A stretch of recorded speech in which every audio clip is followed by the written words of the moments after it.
Claire Williamson is 14 years old and has Down syndrome. She suffers from congenital heart disease, epilepsy, diabetes and cataracts. Claire is terminally ill and needs constant care. Her parents provide it, but with little outside help. Bye. See you on Monday. Yeah, see you Monday. Bye. The overriding picture is too many families with too little support having to cope completely on their own with their very, very traumatic situation. Claire's 13-year-old brother Lee has a serious heart condition too and is about to undergo surgery. Children with disability, with special needs, or children with life-limited illness are very low profile. They don't often hit the media. And I feel that because they're forgotten, with the burden that the families have to cope with, often it results in the families falling apart. The Williamson family has no one to help nurse Claire at home, no home help, no health visitor, and nobody providing emotional support. What's this? All right? Yeah. Stay there. Take it off, Claire. Oh my god. The help should be there instantly. You shouldn't have to beg, steal, cry, go mad. You know, you should be able to sort of get the help you need. But there's just nothing out there, literally. It does make you very, very bitter, because you just feel like a prisoner, basically. You feel caged. You just feel hemmed in, and you can't really do anything whatsoever. Ow! Stephen may feel isolated, but he's not alone. He's one of hundreds of parents across the southwest who care for their terminally ill children at home with little or no official help.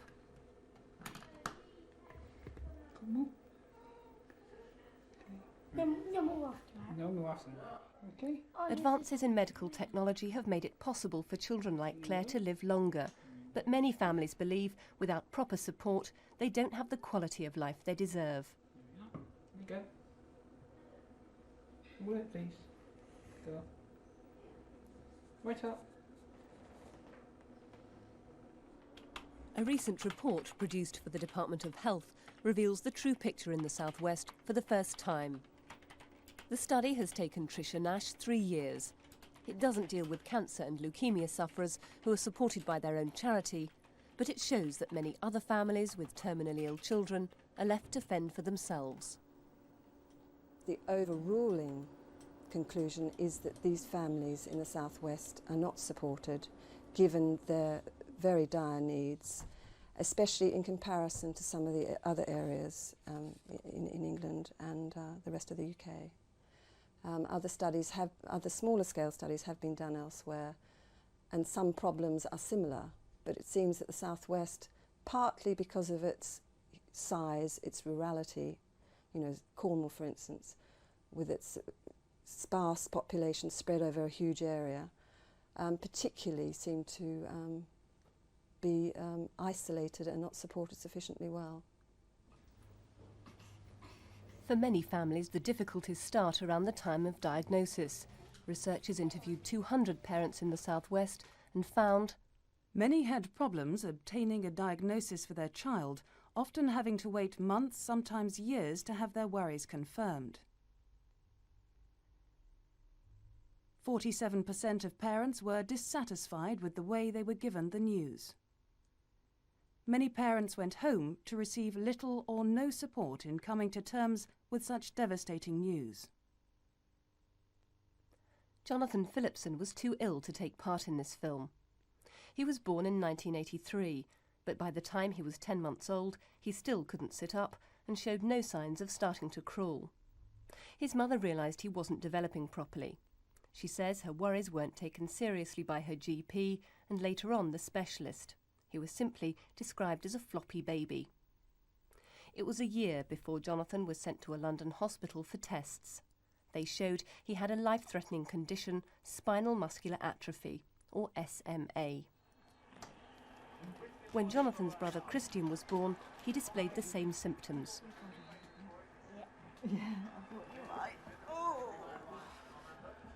But again, doctors dismissed his mother's anxieties.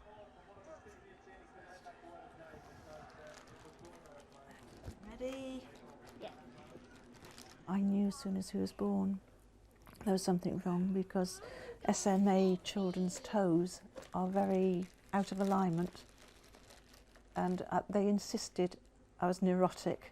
There was nothing wrong with Christian. There was. And he got diagnosed when he was 6 months old. I felt very angry with the specialists at the time. I felt angry at them that they weren't listening to me. I feel the doctors, they ought to listen to mothers. When mothers know that there's something wrong, they ought to listen.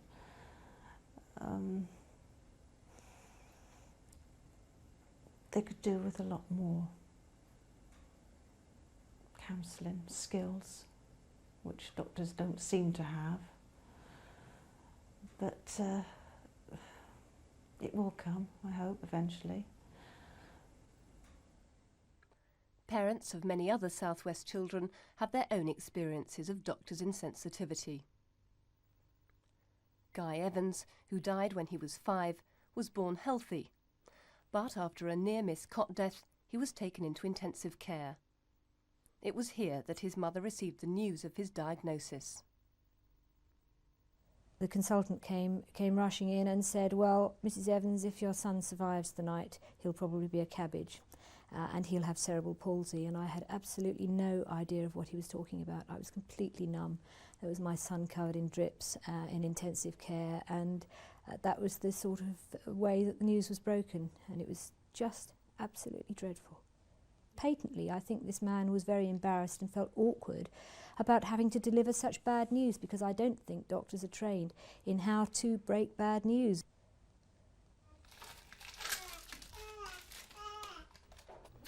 Charmin, did Guy have his vitamins last night, maybe? Yes, he did, but he brought them back. When Guy was still alive, his family made this video to help the parents of other severely disabled children. They'd been left to manage alone.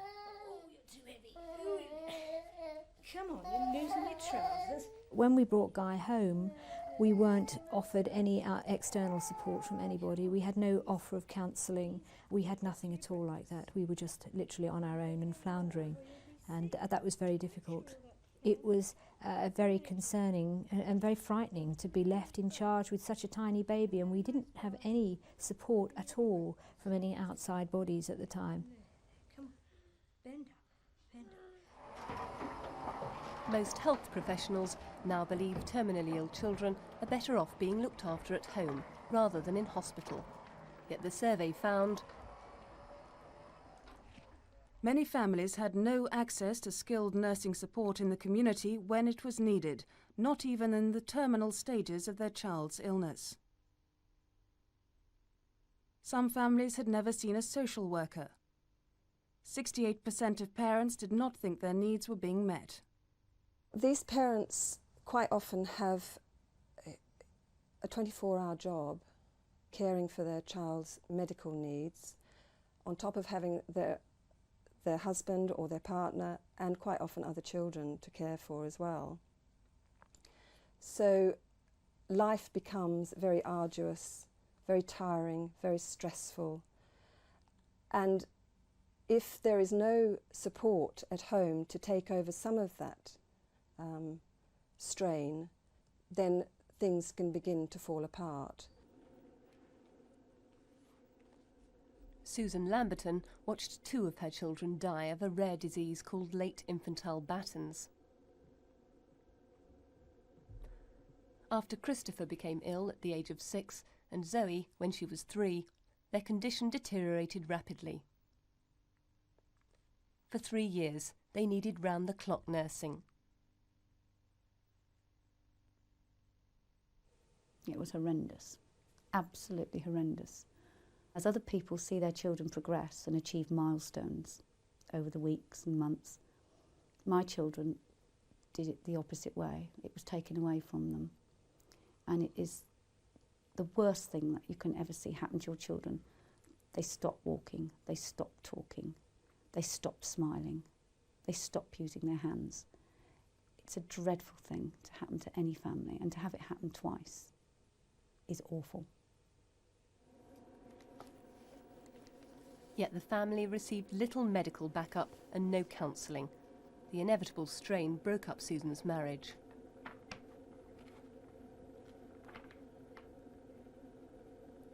I can remember thinking that I wish sometimes I had someone to talk to, someone not in the family, not an immediate friend, because they too were having a lot to cope with, but someone beyond that who could give me some extra support, not even giving me any immediate solutions, but just being there at that time, especially after diagnosis, when you really don't know where you're going, where you're heading, or what on earth's going to come up.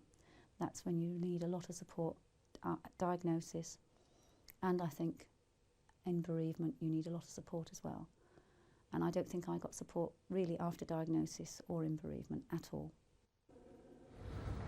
Providing that kind of moral support, as well as practical assistance, has always been the role of social workers, like Linda Havel.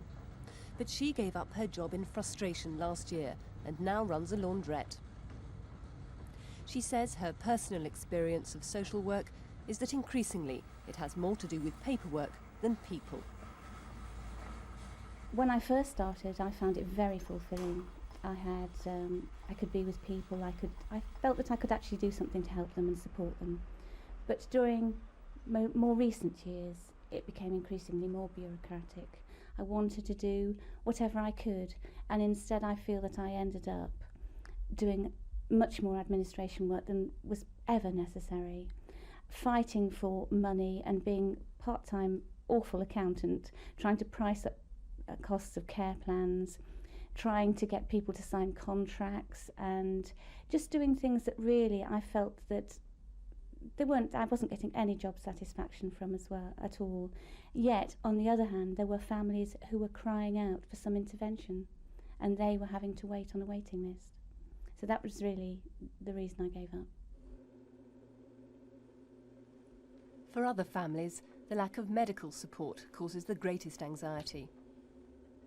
Gay Bolshaw's daughter Lydia suffered brain damage when she was born. She died just over 2 years later. The little girl required constant and complicated care to keep her alive from day to day.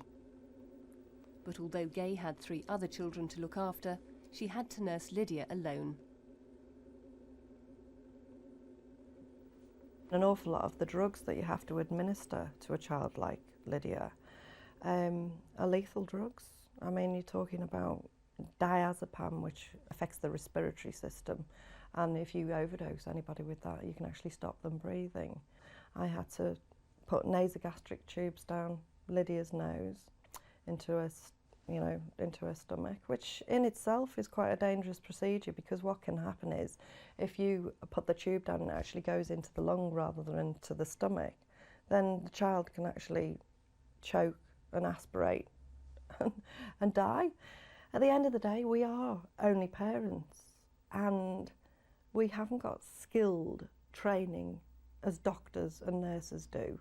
However, we are expected to fulfill these tasks that they do every day of their lives. And this is fine in the short term, but when that goes on for an awful long time, you eventually become exhausted. Us parents are not robots, we don't work on batteries, and it's frightening and it's exhausting, and eventually things start to crumble. And when things start to crumble, then that becomes dangerous for the child who you're trying to care for, because it just becomes an impossible situation to just keep on doing it without any help. In other parts of the country, more help is available. Nottingham and Southampton have teams of community-based paediatric nurses. Here in the southwest, only Taunton has such a team.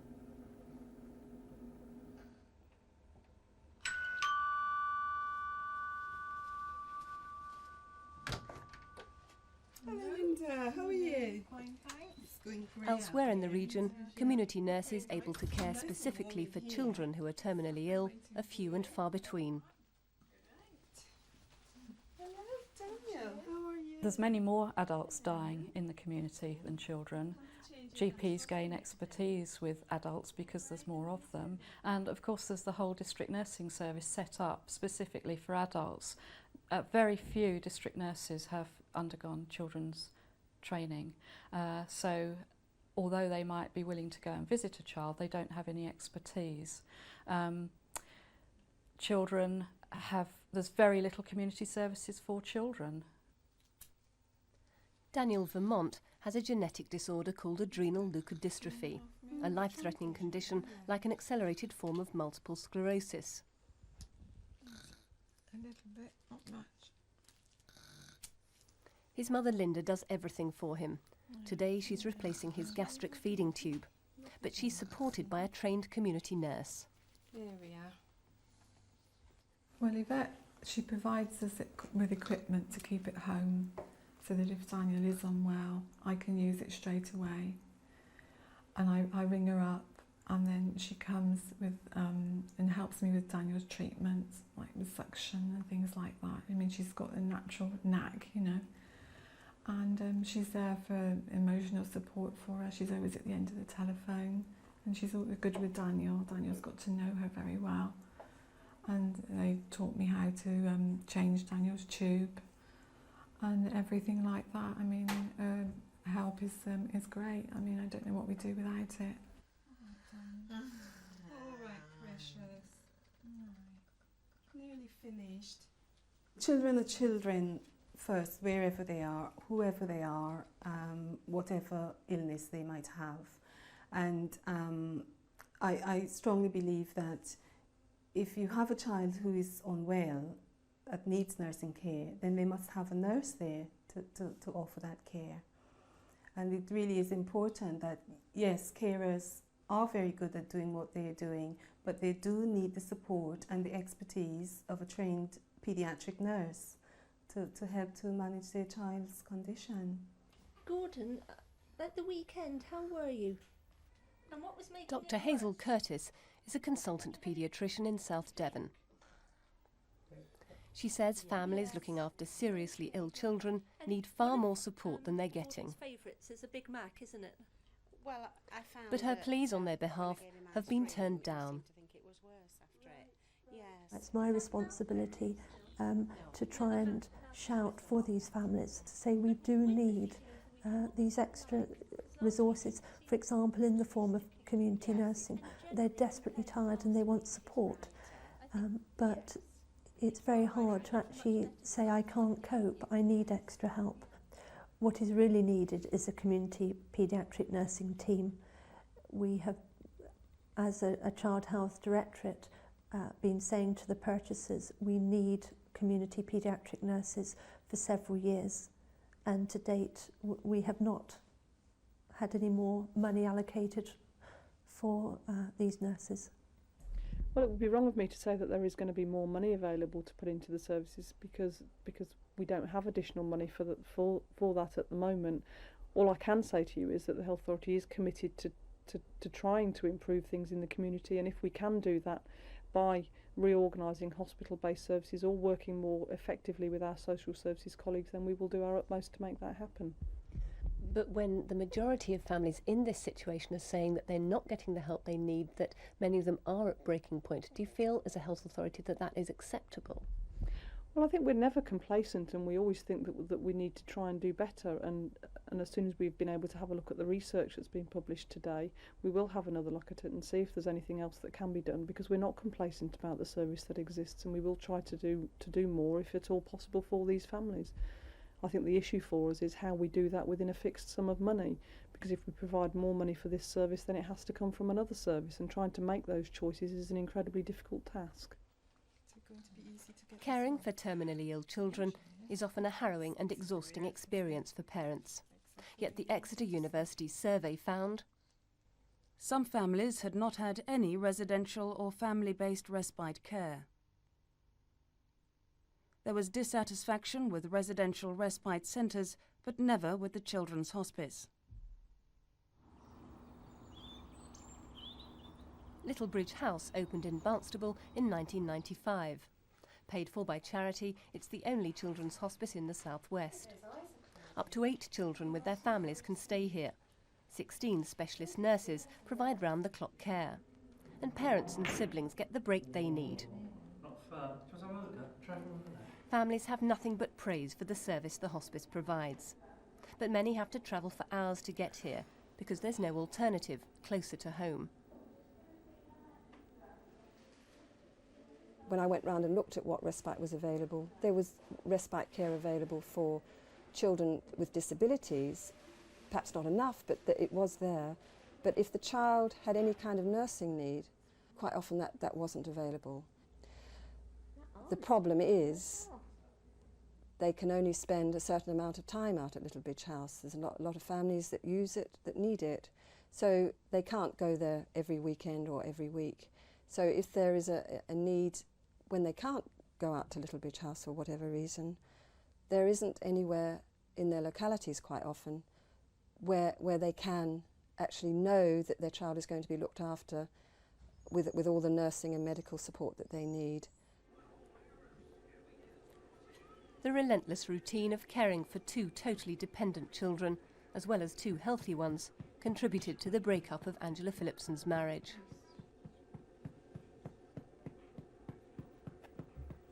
She now looks after all four boys by herself.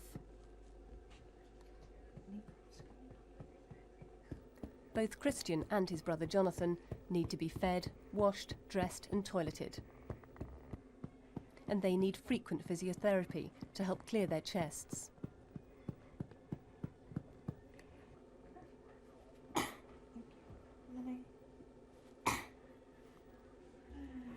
But Angela's work isn't over when the boys go to bed at night.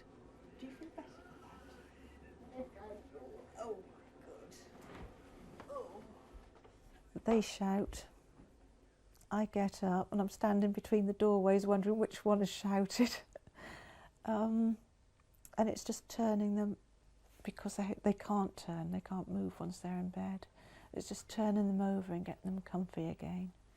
I keep saying they ought to get their act together and both wake up at the same time. But between the two, I'm up and down 8 or 9 times a night. A so-called relief mum helps Angela with the boys, but only once or twice a month. There is a home help, but she's not qualified to lift the children. Who are you going to phone now? Rachel. Rachel. Oh! She chats a lot, doesn't she? Yeah.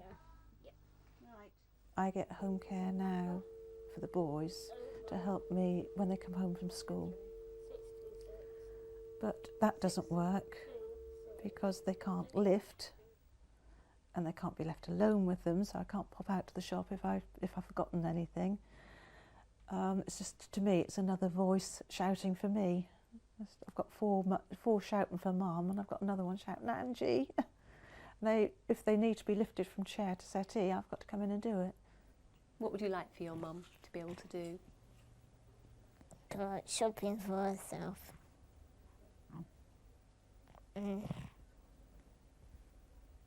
Just do what she wants. Do you not think that she's able to do that at all at the moment? No. She's a good mum. Okay. Angela says it's friends she relies on for real support. Right. If I didn't have them, I think I'd end up in Edith Morgan. And my friend up the road, who is the biggest support, she's got 4 children of her own. There is no backup at all from social services, doctors, health authority, nothing, not really. And if it wasn't for friends, I'd have had a nervous breakdown a long, long time ago. That kind of desperation is acknowledged by growing numbers of health service professionals who see a need for a shift in priorities. Here in Cornwall, that process is underway. Health visitors like Veronica have traditionally spent much of their time with healthy children and well-motivated parents. Under a unique initiative in the county, they're now being allowed to reorganise their work and devote more time to families who really need their help. In the past, every family had an equal level of service and had equal access to the health visiting service. So what we have done is change the emphasis. We've moved them away from standard targeting of well children. Healthy children can wait. And so by freeing the health visitor up from doing unnecessary and sometimes unwelcome visiting, we have actually made them more available to families who really need their support. We are refocusing an existing service without any new money. Yes, it would be wonderful every time you identified a new need, so say to have money to fund a brand new service, but that's not always necessary. You can actually retarget existing resources.